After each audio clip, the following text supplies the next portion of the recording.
जी को नड्डा जी चले गए राष्ट्रपति शासन लगाने, उनको अभी कोविड की जनता के लिए मरने जो गैस की ऑक्सीजन का प्रबंध करना चाहिए, हॉस्पिटल का प्रबंध करना चाहिए, उनको बेड की प्रबंध करना चाहिए, दवाई की प्रबंध करना चाहिए, तो वो चले गए बंगाल में। इन लोगों को अभी असम का चिंता है, बंगाल की चिंता है, बिहार की चिंता किसी को नहीं है। बिहार को साथ वैसे ही कहाँ दिया वैक्सीन, कहाँ दिया बिहार के नीतीश कुमार को, तो वैसे ही ये लोग ख़त्म करना चाहते हैं। नीतीश कुमार के साथ इन लोग का एटीट्यूड ठीक कहाँ है केंद्र का, तो वैसे ही नीतीश कुमार को ये लोग फिनिश करना चाहते हैं। अब बीजेपी के मंत्री संतरी नीतीश जी जितना जनता के नज़र में जाए उतना अच्छा है, गिर जाए। तो जो हालात हैं वो हालात में जनता देख रही है कि आज वो जब लोगों को ज़रूरत है तो ये लोग राजनीति कर रहे हैं। पहले बंगाल में वोट की राजनीति कर लिए, अब बंगाल की जनता ने को सैल्यूट करना चाहिए। आज़ादी के वक्त भी वो सैल्यूट के लायक थे, उसके पहले भी वो सैल्यूट के लायक थे, और आज भी आज़ादी के बाद वो सैल्यूट के लायक हैं। जितना बंगाल की जनता का पैर छू के धो के पिया जाए वो कम होगा। तो इसीलिए केंद्र की 8 भी ऑक्सीजन का प्लांट नहीं लगा पाया 13 महीने में।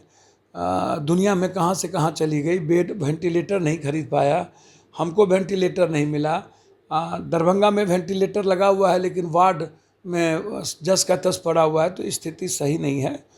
हम किसी की आलोचना और राजनीति नहीं करेंगे। हम निश्चित रूप से चाहेंगे कि अब लाश इतनी महक और सड़ चुकी है, इन लोगों को तब भी नींद नहीं खुल रही है, पता नहीं कितने लाश और गिनेंगे। इन लोगों को अपनी ज़िंदगी की डर है, लेकिन जिनके चलते ऐशो आराम की ज़िंदगी जी रहे हैं उनकी ज़िंदगी का इन लोगों को कोई लेना देना नहीं है। ये लोग हमेशा मस्त हैं, मरे कोई हरे। इनकी राजनीति सत्ता, वोट, पैसा और ऐशो आराम की ज़िंदगी इन लोगों की चलती रहा। हर लोगों के जीने का अपना तरीका है। इतनी सारी चीज़ों, मेरे बड़े भाई, मैं उनका बड़ा सम्मान करता हूँ। बौद्धिक लोग हैं, सबका अपना अपना तरीका है करने का। बौद्धिक लोगों का अलग है, वो उनको कुछ अलग ही ज्ञान प्राप्त है बौद्धिक लोगों को। मुझे समझ में नहीं आता, सारे पॉलिटिशियन को लगता है कि वोट हमको बिना गए मिल जाता है, बैकवर्ड फॉरवर्ड पे जात पर मिल जाता है, ट्वीट करने से मेरा न्यूज़ छप जाता है। अब रविशंकर बाबू हो या बड़े बाबू, कोई बाबू, अब विपक्ष का नेता को लगता है कि हमारे बाबूजी जब तक जिंदा हैं तब तक हमको कहीं जाने की ज़रूरत नहीं, काफ़ी है, बाबूजी काफ़ी है। सच है, लोग उनके बाबूजी के सेंटिमेंट से जुड़े हैं। उनको लगता है जो हम ट्वीट करते हैं पेपर छाप ही देता है, न्यूज़ चला ही देता है, तो मुझे क्या ज़रूरत है, हमको माइलेज मिल ही जाता है। पैसा है ही इन लोगों के पास, ट्वीट करके फॉलोअर्स, फेक फॉलोअर्स कमा ही लेता है।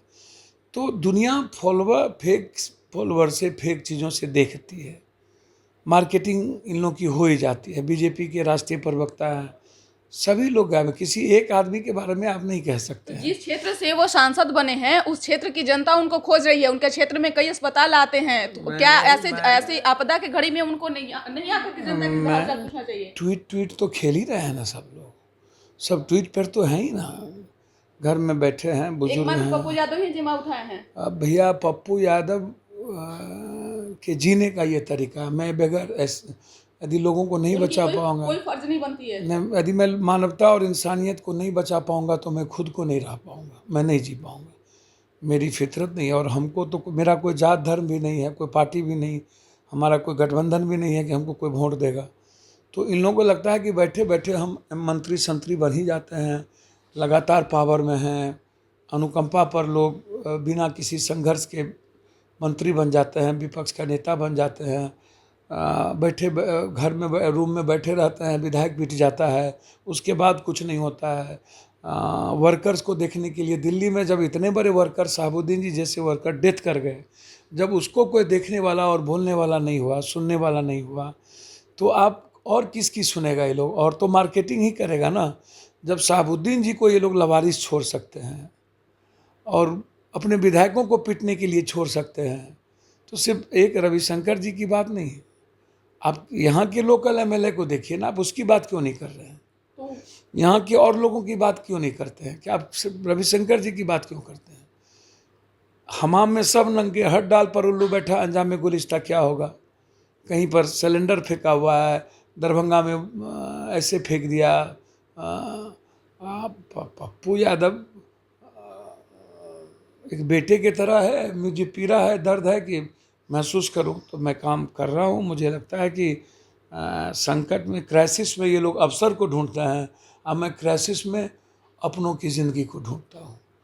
तो ये जनता खुश है, चुनाव के वक्त फिर हिंदू मुसलमान होगा, पटना में इन सब चीज़ों से मतलब है नहीं, जबकि सबसे ज़्यादा लोग पटना में ही प्रभावित हुए हैं। अब पटना में ही आम लोग प्रभावित हुए हैं। बाढ़ में भी हुए थे, अरुण कुमार जी जीत गए। तो जब बाढ़ में अरुण कुमार जी नहीं दिखे, रोटी और दूध के लिए तरस गया था, तब वोट मिल गया। तो सबको मस्त है, जब जनता सिखाएगी और जनता जब समय पर यदि औकात बताएगी, तभी ना लोगों के भीतर डर होगा, इकबाल होगा कि वो मेरी मदद करेंगे, सेवा नहीं करेंगे। तो आज नहीं दिखने का कारण, अच्छा दूसरी सबसे बड़ी बात है कि इस सिस्टम को कोलैप्स किसने किया है? इन्हीं लोगों ने किया है। 15 साल 30 साल, और सब कुछ इन्हीं लोगों के कारण नहीं है। तो ये किस मुंह से जाएंगे तो लोग का विरोध करना पड़ेगा, विरोध सहना पड़ेगा। फ़ोन करते हैं तो कोई अस्पताल वाला इन लोगों की सुनता भी नहीं है, वेंटिलेटर भी नहीं मिलता है, कुछ नहीं मिलता है, फ़ोन करने के बावजूद भी नहीं मिलता है। तो जो हालात और परिस्थितियां हैं उसमें बहुत बुरा स्थिति है, ठीक नहीं है। और भगवान भरोसे है, जब प्राइवेट हॉस्पिटल वाले अलग लूट रहे हैं और